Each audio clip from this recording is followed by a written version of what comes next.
जनाब, सबसे पहले तो मैं ये पूछना चाहूँगा क्या आज का रिजल्ट का क्या माहौल रहा, आज बताइए। रिजल्ट ऐसा रहा है जी जैसे कि उम्मीद थी कि हम लोग 28,000 से आज जैसे जीते हैं। और मैं सबसे पहले तो प्रिय ओखला की जनता, ओखला विधानसभा की जनता का शुक्रिया अदा करना चाहता हूँ, जिन लोगों ने हमें इतनी भारी मतों से जिताया। वोटों से हम 28,000 से जीते। अच्छा, 28,000 से जीते। सर, किस तरह का टक्कर रहा इस बार? तो दो पार्टी, असउद्दीन ओवैसी की पार्टी आ गई थी और बीजेपी भी शामिल थी इस बार, क्या कहना चाहेंगे? असउद्दीन ओवैसी साहब का तो ये था कि वो तो बीजेपी की तरफ से ही थे, तो अब तो जग जाहिर हो चुका है क्योंकि वो बीजेपी के लिए ही आए थे। बीजेपी वालों ने उनको बुलाया था, जितने वोट काट सकते थे उन्होंने काटा। हमारा मार्जिन 70,000 होता था हमेशा जीत का। अभी मार्जिन जो कम हुआ है वो ओवैसी साहब की वजह से हुआ है। अगर वो ओवैसी साहब अगर नहीं आते तो आज हम लोग 70,000 से ही जीतते इस बार। मनीष चौधरी को कैसे देखते हैं आप आज? मनीष चौधरी एक अच्छे इंसान है, हम तो उनके लिए बेस्ट ऑफ लक कहना चाहेंगे नेक्स्ट टाइम के लिए। बाकी वो हार गए ठीक है, लेकिन अमानत भाई जीते इसकी हमें बहुत खुशी। अच्छा, एक बात उठी थी कि वोट कटेंगे यहाँ पर, अगर ओवैसी आए तो बहुत वोट कटे, तो ये बात हकीकत है या नहीं है? ये बिल्कुल सच बात है जी। ओवैसी साहब ने आके हिंदू मुस्लिम किया था, जो कि बीजेपी करते हैं ओवैसी साहब ने किया। नारे तकबीर अल्लाह अकबर के नारे लगवाए। ओवैसी साहब को चाहिए था कि एक वोट काम के वोट पे मांगते, उन्होंने जेल के लिए वोट मांगा, अमानतुल्लाह की कौम के लिए वोट मांगा। अमानतुल्लाह साहब भी तो हिंदू नहीं है, मुसलमान नहीं है वो भी तो अगर वो कौम की बात करते हैं ओवैसी साहब, तो हिंदू मुस्लिम क्यों कर रहे थे यहाँ पे? मुसलमान तो अमानतुल्लाह भी थे। अब तो विधायक 3 बार हैट्रिक मार चुके, विधायक जी ने हैट्रिक मारी है इंशाल्लाह, और बहुत अच्छे तरीके से मार्जिन जीते, इसके लिए हम बहुत खुश हैं। अब शिफाउर रहमान के भी क्या किया जाएगा, बताइए इसके बाद। शिफाउर रहमान साहब जेल में हैं, उनके सभी पूरे ओखला को हमदर्दी है। और इंशाल्लाह अमानत भाई ने पहले भी कहा था जैसे कि जब मैं जीत जाऊंगा तो मैं शिफा भाई के लिए कुछ ना कुछ करूंगा। अगर वो पहले कहते तो लोग कहते वोट के लिए कर रहा है। इंशाल्लाह अमानत भाई उनके साथ खड़े हैं। अमानत भाई उनके लिए नहीं, मेवात में जो दंगे हुए, जितने मॉब लिंचिंग में मारे गए मुस्लिम लड़के, मेवात में हुए, नू में हुए, जहाँ मुस्तफाबाद में हुए, सब जगह मुसलमान हो या हिंदू, अमानत भाई सबके लिए खड़े हुए। वो एक इंसानियत के नाते सबके लिए काम। अब आप पार्टी का मैनिफेस्टो क्या रहेगा इस बार? आप पार्टी का देखिए, सरकार तो अभी मुझे लगता है बीजेपी की बनेगी, लास्ट तक रिजल्ट देखते हैं। आप पार्टी जैसे भी पहले संघर्ष कर रही थी, आगे भी संघर्ष करती रहेगी। और आप पार्टी ने जो जो मैनिफेस्टो में बोला है वो तो पूरा करा ही था उन्होंने। अब देखिए बीजेपी ने जो बोला है वो पूरा करती है कि नहीं करती है, देखना।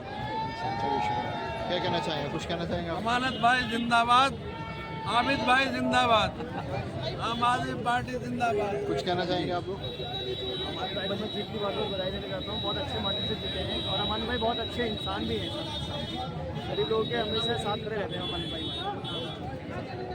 अच्छा, ओवैसी साहब का जादू चला नहीं। ओवैसी साहब ने बहुत कोशिश करी थी कि मेरा कुछ जादू चले। ओवैसी साहब को भी मालूम था कि मैं दोनों सीटों में कहीं पे जीत नहीं पाऊंगा, लेकिन बस उनको इसलिए भेजा गया था कि वो लोग वो जाके क्या कहते हैं यहाँ पे वोट काट सकें।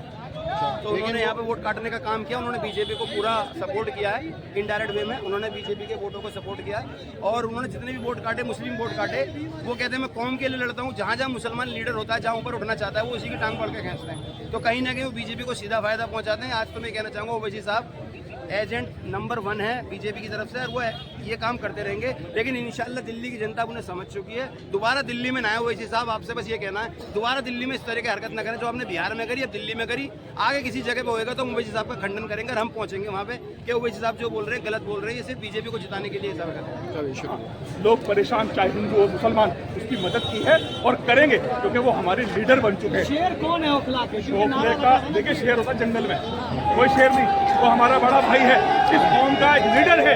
कौन कहता है शेर कर कुछ नहीं है? शेर जंगल में, जानवर जंगलों में रहते हैं, इंसान इंसानों में रहता है। हमारा भाई लीडर है, मुसलमानों का बेहतरीन लीडर है, बल्कि हिंदू मुसलमान का एक भारत के अंदर एक नया नेता उभर के आया है, और इतना जानदार नेता इंशाल्लाह सबके लिए।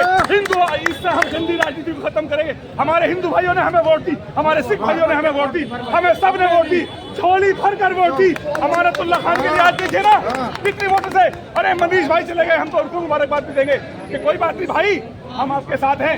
और डीलर है, डीलर ये। कौन कह रहा? अरे डीलर होते तो पैसा बहुत होता हम पे, पैसा ही कहा था। आप इलेक्शन में देखिए ना, हमारे झंडे झंडे दिखे इतने, अपना तेल डला के गए। अपना तेल हमारी कौम ने डलवाया आखिरी रैली में। हमारा एक भी युवा, हमारा एक भी भाई कोई पैसे नहीं लिए। सबने ये जो आपने इलेक्शन देखा ना, जीत, इसमें एक अजीब जीत हुई है कि हम सब हिंदू मुसलमान सिख ईसाई मिलकर सामने आए हैं। लेकिन दिल्ली में आम आदमी पार्टी से मुसलमान नजर आया, नाराज नजर आया, कहीं ना कहीं पतन होता हुआ नजर आया आम आदमी पार्टी। क्या वजह रही होगी? देखिए, मैं इस बात पे बहुत अच्छी तरह कटाक्ष नहीं कर सकता, क्योंकि हकीकत में वोट तो घटा है, वोट बहुत डाइवर्ट हुआ है। असल में जिस तरह देखिए, अब असदुद्दीन ओवैसी साहब जिस तरह का जुमला बोलते हैं ना, उससे क्या होता है कि जो हमारे हिंदू भाई है ना, वो एक हो जाते हैं, वो एक जगह वोट कर देते हैं। और काफ़ी कुछ नाराज़गी नेताओं से रही है लोगों की, मैं ये भी नहीं मानता, हुई है कुछ नाराज़गी, लेकिन इसमें अब एक सोचने की बात है हमारे नेताओं को। मैं तो ये कहता हूँ, इन्हें सबक उन्हें भी लेना चाहिए।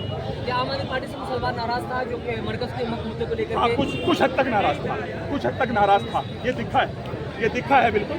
लेकिन मैं फिर कह रहा हूँ कि पार्टी को इस पर सोचना चाहिए और बहुत सोच समझ कर। देखिए, अगर हमें भारत में कामयाब होना है, हमें यहाँ हिंदू मुसलमान सिख ईसाई नहीं करना। हम पहले इंसान हैं, भाई हैं, एक ही भगवान की देन है, भगवान एक है ना, हम सब एक ही की देन है। हमें भारत के लिए काम करना, अपने बच्चों के लिए काम करना, बस यही मेरा आपसे कहना है। सीट वाले एनआरसी का प्रोटेस्ट जब शाहीन बाग में हो रहा था, तो केजरीवाल ने कहा था कि अगर 10 मिनट, अगर लॉ एंड ऑर्डर मेरे हाथ में होता तो 1 घंटे में उसे हटा देंगे। तो क्या उसी का सबक सिखा दिया है? हाँ, मैंने कहा ना आपसे, कुछ पार्टी की तरफ से कुछ अल्फाज, कुछ काम वाकई ही गलत हुए हैं, जिसका आज उनको ताना भरना पड़ा। समझे? पार्टी की तरफ से ये बहुत सोचने की बात है। कुछ गंदी हरकतें हुई थी, जिसका आज नतीजा उनको मिला है। लेकिन हकीकत बात यह है, हमें उससे कोई नहीं, हमारा विधायक कौम के लिए खड़ा था, हमारे भाइयों के लिए खड़ा था, हम जीते, बात खत्म। ये सीट जो है, ये बहुत हॉट सीट थी ओखला की, दिल्ली की, पूरी दिल्ली की। लेकिन उसके बावजूद भी पब्लिक ने बड़ी समझदारी से काम किया है।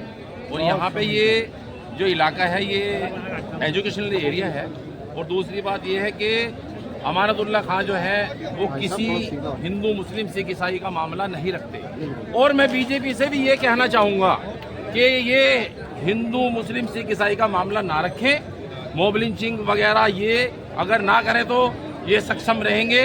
और केजरीवाल जी जो ये हारे हैं सीटें, ये मरकज़ का भी मामला था, पब्लिक भी नाराज़ थी, ऐसा नहीं है। नाराजगी रही है।